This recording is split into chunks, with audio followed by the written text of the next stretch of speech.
بسم اللہ الرحمن الرحیم۔ عزیز طلبہ، اس ویڈیو میں ہم اپنے کوشچن کو، جو کہ وزیر اعظم محمد علی بوگرا کے دور حکومت کے واقعات سے متعلقہ ٹاپک پر مشتمل ہے، آگے بڑھاتے ہیں۔ اس سلسلے کو مکمل کرنے کی کوشش کرتے ہیں۔ لاسٹ ویڈیو میں نے آپ کو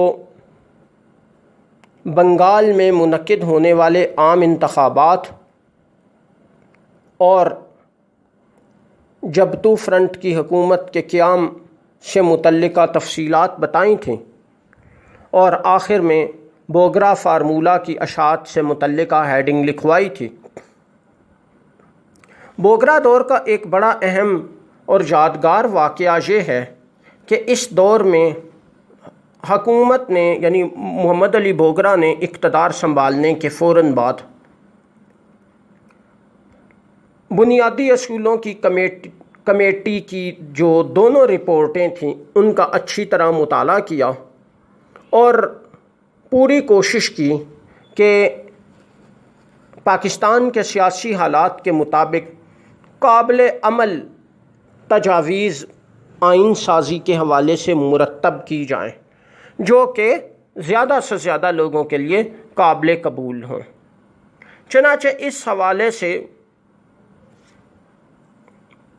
اس بات کا بغور جائزہ لیا گیا کہ بنیادی اصولوں کی کمیٹی کی دونوں رپورٹیں کیوں مسترد کی گئیں، ان پر کیوں اعتراضات کیے گئے۔ اس ساری صورتحال کا جائزہ لینے کے بعد، تمام اعتراضات کو اچھی طرح اسٹڈی کرنے کے بعد، گورنمنٹ نے ایک فارمولہ مرتب کیا جس کو بوگرا فارمولہ کے نام سے یاد کیا جاتا ہے۔ اس فارمولہ کے مطابق جو سب سے بڑا متنازع مسئلہ تھا، بہت اہم مسئلہ تھا، وہ تھا قومی زبان کا۔ یہ بات تسلیم کر لی گئی کہ اردو اور بنگالی دونوں کو قومی زبانوں کا درجہ دے دیا جائے گا۔ اس کے علاوہ اصول مساوات اختیار کیا گیا۔ اصول مساوات سے مراد یہ ہے کہ ایک ایسا فارمولہ بنایا گیا کہ ملک کے دونوں حصوں کو ایک جیسے اختیارات دیے جائیں گے، بالخصوص جو مالیات سے متعلقہ اختیارات ہیں اور قانون سازی کے معاملات ہیں، ان میں دونوں صوبوں کو کافی زیادہ داخلی خود مختاری دی جائے گی، ان کو کافی زیادہ قانون سازی کے حقوق دیے جائیں گے۔ اسی طرح کچھ ایسی دفعات اور شرائط یا قواعد و ضوابط تجویز کیے گئے جو کہ دونوں حصوں کو، ملک کے دونوں حصوں کو ایک جیسے اختیارات اور نمائندگی دینے کے حوالے سے مرتب کی گئیں۔ اس لیے اس کو اصول مساوات یا انگریزی میں پرنسپل آف پیرٹی کے نام سے یاد کیا جاتا ہے۔ یہ جو اصول مساوات تھا، یہ بنیادی طور پہ بوگرا فارمولہ کی روح تھا۔ بوگرا فارمولہ کو پہلی دونوں رپورٹوں، یعنی بنیادی اصولوں کی کمیٹی کی پہلی اور دوسری دونوں رپورٹوں کی نسبت مقبولیت حاصل ہوئی، گو کہ اس پر بھی اعتراضات تو سامنے آئے، لیکن بہرحال کافی حد تک اس کو لوگوں نے اپریشیٹ کیا، اور یہ ایک بڑا مسئلہ آئین سازی کے حوالے سے کہ آئین سے متعلقہ جو بنیادی اصول تھے یا جو بنیادی نوعیت کی قابل توجہ باتیں تھیں، آئین کے جو بنیادی اجزاء تھے، ان پر جو اختلافات موجود تھے اور وہ اختلافات کا مسئلہ حل نہیں ہوتا تھا، تو یہ بات جو تھی یہ طے ہو گئی، یہ سیٹل ہو گئی، اور کافی زیادہ امید تھی کہ بوگرا فارمولہ کی اشاعت کے بعد کافی زیادہ امید تھی کہ اب آئین سازی کے راستے میں کوئی بڑی رکاوٹ جو ہے وہ موجود نہیں رہی، لہٰذا اب بآسانی پاکستان کا اپنا آئین بن جائے گا۔ اب اس کے حوالے سے لوگوں کے یعنی سیاسی معاملات سے دلچسپی رکھنے والے لوگوں کے ذہن میں کافی ساری مثبت توقعات پیدا ہو گئی تھیں۔ گویا بوگرا فارمولہ کی اشاعت اور اردو اور بنگالی دونوں کو قومی زبانوں کا درجہ دینے کا اعلان سیاسی اور دستوری حوالے سے کافی زیادہ مثبت قدم قرار دیا گیا، اور یہ بوگرا دور کے اہم ترین واقعات میں سے شمار کیا جاتا ہے۔ نیکسٹ ہیڈنگ بنائیں، پاکستان کے قومی ترانے کی منظوری اور اجرا۔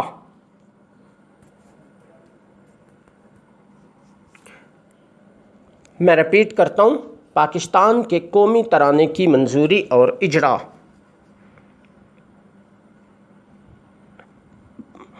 یہ ایک قابل توجہ بات ہے کہ پاکستان کا قومی پرچم تو میں نے آپ کو پہلے بھی بتایا تھا 12 اگست 1947 عیسوی ہی کو دستور ساز اسمبلی سے منظور ہو گیا تھا، لیکن قومی ترانہ ابھی تک سامنے نہیں آیا تھا۔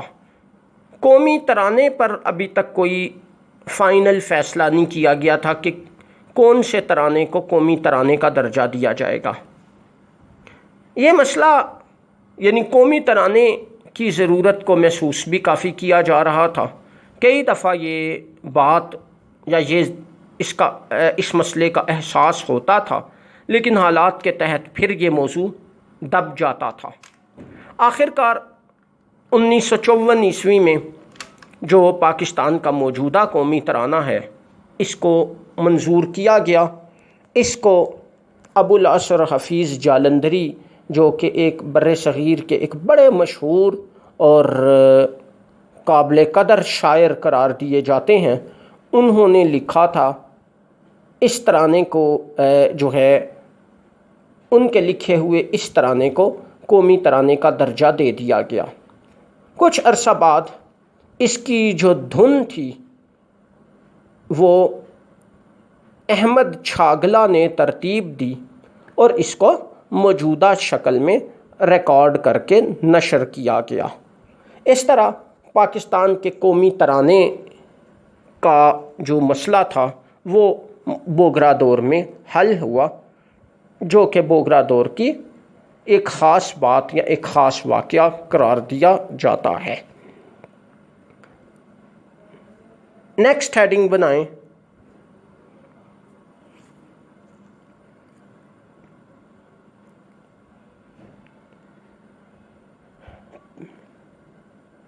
پہلی دستور ساز اسمبلی کی تحلیل 24 اکتوبر 1954 عیسوی۔ پہلی دستور ساز اسمبلی کی تحلیل 24 اکتوبر 1954 عیسوی۔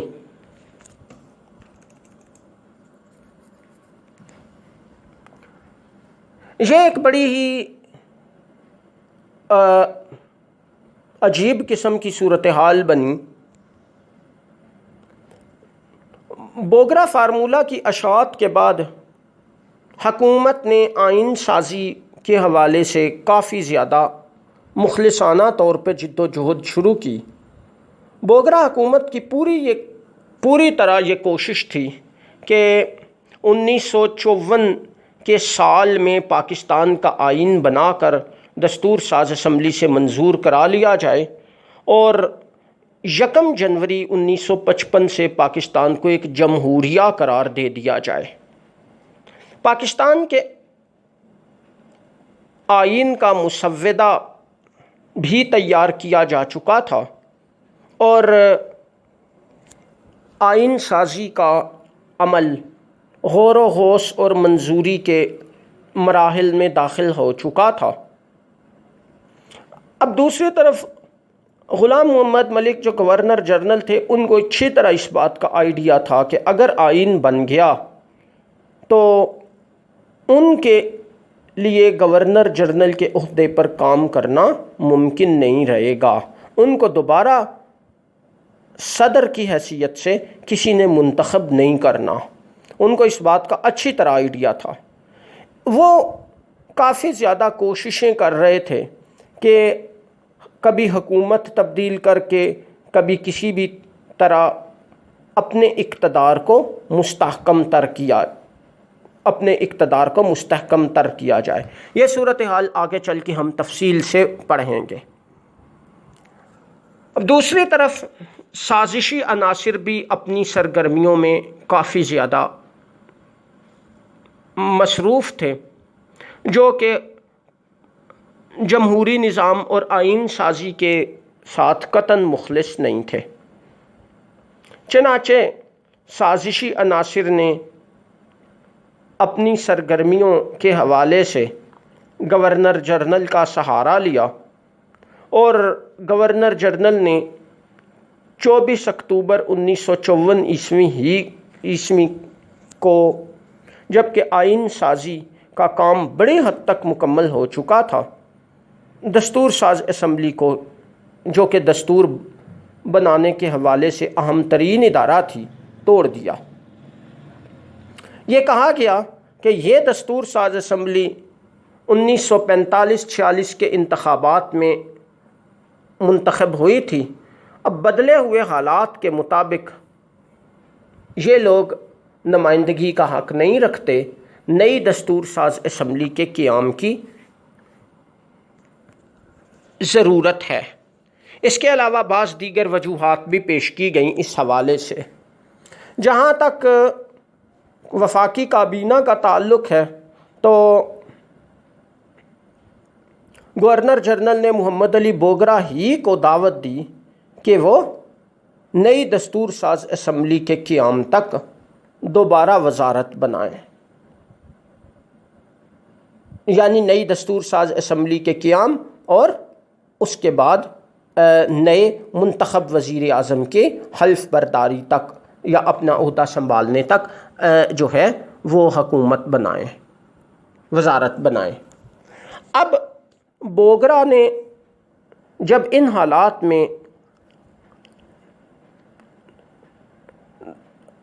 حکومت کا نظام اپنے ہاتھ میں دوبارہ لیا تو ان کی پوزیشن پہلے سے بہت مختلف تھی اور پہلے کی نسبت ان کی پوزیشن کافی حد تک کمزور بھی ہو چکی تھی۔ اس حوالے سے بڑے شدید رد عمل کا اظہار کیا گیا۔ ملک کے تمام جمہوریت پسند عناصر نے اس پر کافی غم و غصے کا اظہار کیا اور گورنر جنرل کے اقدام پر بڑے پیمانے پر تنقید کی گئی، حتیٰ کہ توڑی جانے والی دستور ساز اسمبلی کے اسپیکر مولوی تمیز الدین خان نے گورنر جنرل کے دستور ساز اسمبلی توڑنے کے فیصلے کو سندھ چیف کورٹ میں چیلنج کر دیا۔ جیسے موجودہ زمانے میں ہماری ہائی کورٹ ہوتی ہے صوبائی سطح پر، تو اس زمانے میں اس کا نام چیف کورٹ ہوا کرتا تھا۔ سندھ چیف کورٹ نے مولوی تمیز الدین خان کے حق میں فیصلہ دیا اور یہ لکھا کہ اس حوالے سے گورنر جنرل کا اقدام قطعی طور پر غلط تھا۔ سندھ چیف کورٹ کے فیصلے کے خلاف وفاقی حکومت نے فیڈرل کورٹ میں اپیل داخل کی۔ جس طرح ہماری موجودہ زمانے میں سپریم کورٹ ہوتی ہے، اس طرح اس وقت فیڈرل کورٹ ہوتی تھی جو کہ مرکزی عدالت کی حیثیت رکھتی تھی۔ فیڈرل کورٹ نے سندھ چیف کورٹ کے فیصلے کو تبدیل کر دیا اور گورنر جنرل کے اقدام کو درست قرار دیا۔ البتہ تھوڑی سی تبدیلی اس طرح سے کر دی گورنر جنرل کے حکم نامے میں کہ گورنر جنرل نے یہ حکم دیا تھا کہ ایک کنونشن بلایا جائے جو کہ نئے دستور کی تیاری کا کام کرے۔ تو فیڈرل کورٹ نے اس تجویز کی بجائے اس کو اس طرح سے تبدیل کر دیا، اس حکم کو، کہ کنونشن بلانے کی بجائے نئی دستور ساز اسمبلی کا انتخاب کرایا جائے اور وہ دستور ساز اسمبلی آئین بنائے، نہ کہ آئین سازی کے لیے کنونشن بلایا جائے۔ اس طرح اب یہ بات کلیئر ہو گئی کہ وہ اسمبلی بحال نہیں ہو سکتی اور نئی دستور ساز اسمبلی کے انتخابات ہوں گے۔ چنانچہ انڈائریکٹ یا بالواسطہ طور پر یہ انتخابات منعقد ہوئے اور پاکستان کی دوسری دستور ساز اسمبلی کا قیام 1955 میں عمل میں آیا۔ یہ جو دستور ساز اسمبلی کا توڑا جانا ہے، یہ بڑی حد تک آئین سازی کے حوالے سے رکاوٹ کا باعث بنا، کیونکہ دستور ساز اسمبلی کے توڑے جانے اور نئی دستور ساز اسمبلی کے قیام تک کافی سارا ٹائم جو تھا وہ ویسٹ ہو گیا اور آئین سازی کا کام لیٹ ہو گیا۔ نیکسٹ ہیڈنگ بنائیں، پاکستان کی دوسری دستور ساز اسمبلی کا قیام اور بوگرا حکومت کا خاتمہ۔ میں رپیٹ کرتا ہوں، پاکستان کی دوسری دستور ساز اسمبلی کا قیام اور بوگرا حکومت کا خاتمہ۔ نئی دستور ساز اسمبلی وجود میں آئی تو اس کا پہلا اجلاس 7 جولائی 1955 عیسوی کو مری میں منعقد ہوا۔ اس اسمبلی میں پارٹی پوزیشن کافی زیادہ مختلف تھی۔ مسلم لیگ پارٹی کی پوزیشن اب پہلے جتنی سٹرونگ تو نہیں رہی تھی، اب حالات کافی زیادہ بدل چکے تھے۔ محمد علی بوگرا نے اپنے طور پر یہ کوشش کی کہ وہ ایک اتحادی حکومت، جس کو کولیشن منسٹری کہتے ہیں، بنا لیں۔ مسلم لیگ اور چند دیگر ہم خیال جماعتوں کو ملا کر اپنی اکثریت بنا لیں اور اس طرح ایک کولیشن حکومت بنا لے، جیسا کہ موجودہ زمانے میں آپ دیکھتے ہیں کہ پاکستان میں کولیشن وزارت قائم ہے، جس میں کہ پی ٹی آئی کے ساتھ چند دیگر ہم خیال جماعتیں بھی شامل ہیں۔ تو ان جماعتوں نے مل جل کے حکومت بنائی ہے، مجموعی طور پر اپنی اکثریت قائم کی ہے اور اس اکثریت کی بیس پر حکومت وجود میں آئی ہے، اور یہ ساری پارٹیاں جو ہیں یہ مل کے حکومت چلا رہی ہیں، یہ حکومت میں شامل ہیں۔ تو اسی طرح بوگرا نے کوشش کی کہ وہ مسلم لیگ کے ساتھ چند دیگر پارٹیوں کو، جیسے چھوٹی پارٹیاں ہیں، ملا کے حکومت بنا لیں، لیکن عملی طور پہ ان کی یہ کوشش کامیاب نہیں ہو سکی۔ گو کہ کرشک سرامک پارٹی سے کافی ساری توقعات بھی وابستہ تھیں، لیکن کافی پیچیدہ سیاسی حالات کی وجہ سے ان کی یہ کوشش بہرحال کامیاب نہیں ہو سکی۔ اب انہوں نے اپنے لیے زیادہ بہتر یہی سمجھا کہ وہ وزارت سازی کا خیال چھوڑ دیں اور دوبارہ اپنی پرانی پوزیشن یعنی سفارتی شعبے سے منسلک ہو جائیں۔ چنانچہ 10 اگست 1955 عیسوی کو وہ اپنے عہدے سے مستعفی ہو گئے اور انہیں دوبارہ امریکہ میں پاکستان کا سفیر بنا کے بھیج دیا گیا۔ اس طرح ان کے دور حکومت کا خاتمہ ہو گیا۔ یہ ان کے دور کے اہم واقعات تھے جو میں نے آپ کو مختصر تفصیلات کے ساتھ کلیئر کر دیے ہیں۔ ان سے متعلقہ جو بھی آپ کا کوسچن ہو، پہلی تو بات یہ ہے کہ آپ اس ویڈیو کو اور اس سے پہلی ویڈیوز کو اچھی طرح دیکھیں، اس ٹاپک کو تیار کریں، سمجھیں۔ ہیڈنگز جو آپ کو لکھوائی گئی ہیں وہ ہیڈنگز آپ توجہ سے لکھیں، ان کو تیار کریں، اور اس کے بعد جو کوسچن ہو وہ آپ گروپ کی کلاس میں جو واٹس ایپ پہ ہوتی ہے پوچھیں۔ انشاءاللہ تمام کوسچنز کے پراپر جوابات مہیا کیے جائیں گے۔ یہ ٹاپک اب مکمل ہو گیا ہے۔ نیکسٹ ویڈیو میں ہم اسی ٹاپک کے جو آبجیکٹیو پوائنٹس ہیں، آبجیکٹیو کوسچنز ہیں، ان کو پوائنٹس کی شکل میں لکھیں گے، جیسے کہ ہم اپنی ترتیب کے مطابق چلتے آ رہے ہیں۔ سو نیکسٹ ویڈیو تک کے لیے اللہ حافظ۔